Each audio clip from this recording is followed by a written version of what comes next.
It's time. She's spilling the tea. This is The Rumor Report with Angela Yee on The Breakfast Club. Well, Boosie is looking for 3 men who went to suck some toes, and they will get paid for this. This is all for a pool party that he's hosting, and they want to make sure that the women get treated really well.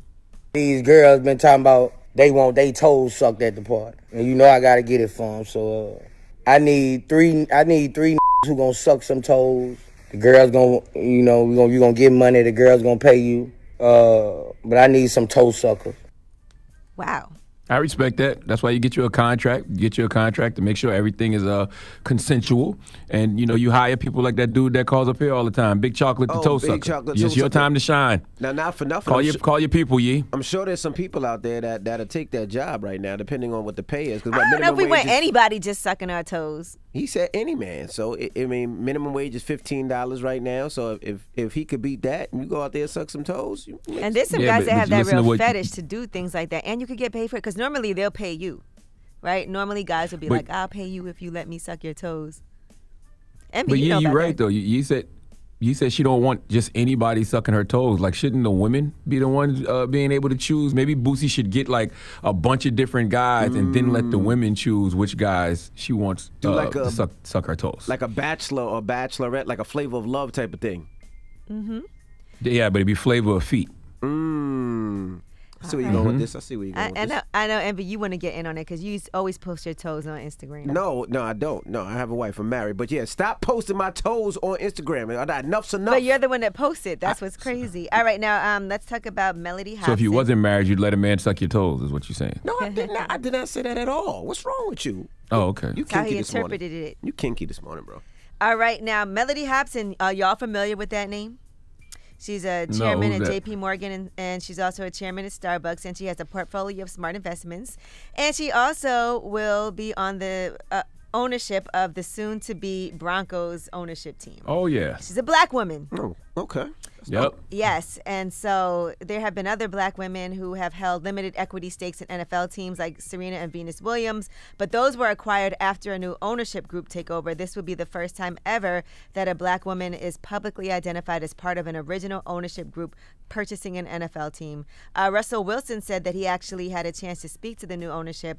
He said to be able to talk to her, what a tremendous accomplishment and what a gift to be able to do what she's going to be able to do, to be the first black woman, right, to be able to do this. It's a big deal. This is history, and I think that maybe has gone over people's heads a little bit. I love it. Yeah, and she's married to George Lucas. Mm-hmm. Yeah. Yeah, and she has a great portfolio. She has her own company, Ariel Investments, and so she's been doing it. I think she also did like the whole DreamWorks deal. She did that whole deal for them and everything. So she's a huge Yeah, she used to be a chairwoman for DreamWorks, and then I think once they got acquired by I think it was NBC or somebody. And she led that acquisition. So, all right.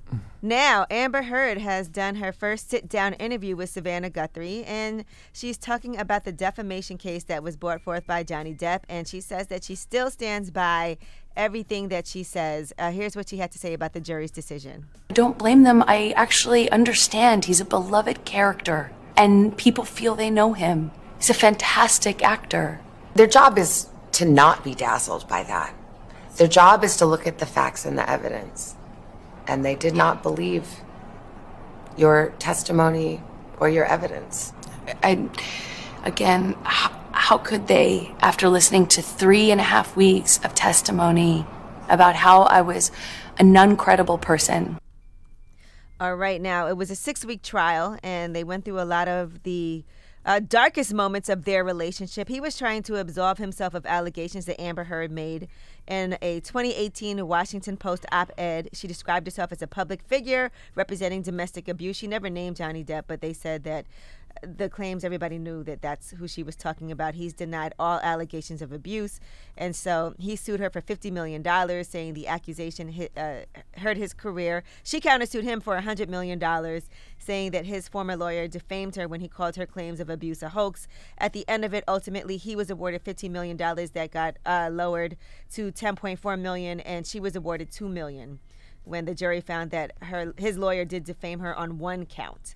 All right, here's what she had to say about feeling devastated by this whole thing. Vast majority of this trial was played out on social media, and the jury is not immune to that. You think the jury saw it? How could they not? I think even the most well-intentioned juror, it would have been impossible to avoid this. Every single day, I passed 3, 4, sometimes 6 blocks, city blocks lined with people holding signs saying, "Burn the witch." After 3.5 weeks, I took the stand and saw just a courtroom packed full of Captain Jack Sparrow fans who were vocal. This was the most humiliating and horrible thing I've ever been through. I have never felt more removed from my own humanity. I felt less than human. All right. And but that's going to be a phenomenon that's studied for years to come, like social media and its impact on things like trials. Because she's right, it's impossible for jurors not to see what people are saying on social media and be influenced by that. But, you know, they did have audio recordings of her saying things that contradicted what she was saying on the stand. And so absolutely. People did not believe her. And so some of those clips or transcripts, she says some of them are not representative of the 2 hours or 3 hours that those clips are excerpted from. That's what her rationale is for that. But she did say that she does have some things that she regrets. All right. Well, that is your rumor report. I'm Angela Yee. All right. We got front page news next. What are we talking about? Yes. And let's talk about Donald Trump. You know, he has issued his own statement in response to these January 6 hearings. All right. We'll get into that next. It's The Breakfast Club. Good morning.